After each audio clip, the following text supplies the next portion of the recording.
ಅದೆಷ್ಟೋ ವರ್ಷದ ಬಳಿಕ ಮಂಡ್ಯ ಮೈತ್ರಿ ಅಭ್ಯರ್ಥಿ ಕುಮಾರಸ್ವಾಮಿ ಆ ವ್ಯಕ್ತಿಯೊಬ್ಬರನ್ನ ಭೇಟಿಯಾಗಿದ್ರು. ಟಿಕೆಟ್ ಸಿಕ್ತಿದ್ದಂತೆ ಕಾಲ್ ಮಾಡಿ ಶುಭ ಕೋರಿದ್ರಂತೆ. ಯಾರು ಗೊತ್ತಾ ಆ ವ್ಯಕ್ತಿ? ಇಲ್ಲಿದೆ ನೋಡಿ ಸ್ಪೆಷಲ್ ರಿಪೋರ್ಟ್.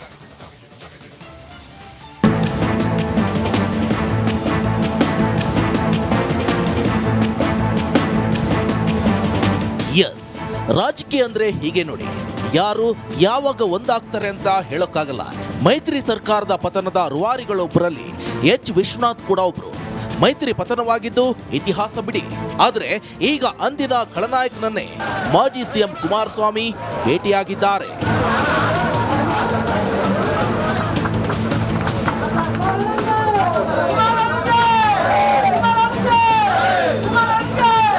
ಹೌದು, ಎಂಎಲ್ಸಿ ಎಚ್ ವಿಶ್ವನಾಥ್ರನ್ನ ಮಂಡ್ಯ ಲೋಕಸಭಾ ಮೈತ್ರಿ ಅಭ್ಯರ್ಥಿ HD ಕುಮಾರಸ್ವಾಮಿ ಭೇಟಿಯಾಗಿದ್ರು. ಮೈಸೂರು ಜಿಲ್ಲೆ KR ನಗರದ ನಿವಾಸದಲ್ಲಿ ಭೇಟಿಯಾಗಿ ಪರಸ್ಪರ ಚರ್ಚೆ ಮಾಡಿದ್ರು. ಬರೋಬ್ಬರಿ 4.5 ವರ್ಷದ ಬಳಿಕ ಕುಮಾರಸ್ವಾಮಿ ವಿಶ್ವಣ್ಣ ಅಂತ ಕರೆದ್ರು. ವಿಶ್ವನಾಥ್ JDS ರಾಜ್ಯಾಧ್ಯಕ್ಷರಾಗಿದ್ದ ವೇಳೆ ಹಳಸಿದ ಸಂಬಂಧ ಈಗ ತಿಳಿಗೊಂಡಿದೆ. ಅಂದಿನಿಂದ ಹಳ್ಳಿ ಹಕ್ಕಿಯನ್ನ ಈವರೆಗೂ ಕುಮಾರಸ್ವಾಮಿ ತಿರುಗಿ ನೋಡಿರಲಿಲ್ಲ. ಆದ್ರೆ ಇದೀಗ ವಿಶ್ವನಾಥ್ ಮನೆಗೆ ವಿಸಿಟ್ ಮಾಡಿ ಬೆಂಬಲ ಕೋರಿದ್ರು. ಅವರೇ ನನಗೆ ಫೋನ್ ಮಾಡಿ, ಕುಮಾರಸ್ವಾಮಿ ಅವರೇ, ನಾವು ರಾಜಕಾರಣದಲ್ಲಿ ಹಲವಾರು ಬಾರಿ ಹಲವಾರು ರೀತಿಯ ನಮ್ಮ ಭಿನ್ನಾಭಿಪ್ರಾಯಗಳಿರ್ಬೋದು, ಆದರೆ ಇವತ್ತು ನೀವು ಚುನಾವಣೆಗೇನು ಸ್ಪರ್ಧೆ ಮಾಡ್ತಾ ಇದ್ದೀರಿ, ನಾನೊಂದು ತೀರ್ಮಾನ ಮಾಡಿದ್ದೇನೆ, ನಿಮಗೆ ನನ್ನ ಆಶೀರ್ವಾದವನ್ನು, ನನ್ನ ಸಂಪೂರ್ಣ ಬೆಂಬಲವನ್ನು ನೀಡಬೇಕು ಅಂತ ತೀರ್ಮಾನ ಮಾಡಿದ್ದೇನೆ ಅಂತೇಳಿ ಅವರೇ ನನಗೆ ದೂರವಾಣಿ ಮಾಡಿ ಇವತ್ತು ಈ ಒಂದು ನಿವಾಸಕ್ಕೆ ಬರ್ತಕ್ಕಂಥದ್ದಕ್ಕೆ ಆಹ್ವಾನ ಕೊಟ್ಟಿದ್ದಾರೆ. ಅದಕ್ಕೆ ನಾನು ವಿಶ್ವಣ್ಣ ಅವರಿಗೆ ಚಿರಋಣಿಯಾಗಿದ್ದೇನೆ.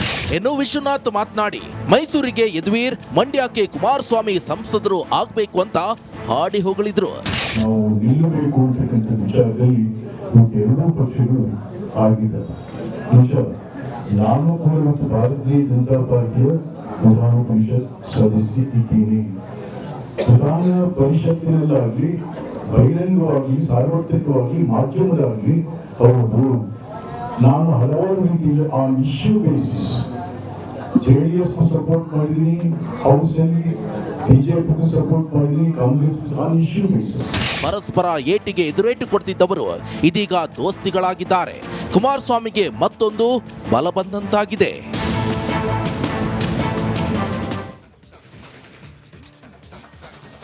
ಬಹಿರಂಗವಾಗಿ ಜೈ ಶ್ರೀರಾಮ್ ಅಂತ ಕೂಗೋದು ತಪ್ಪ?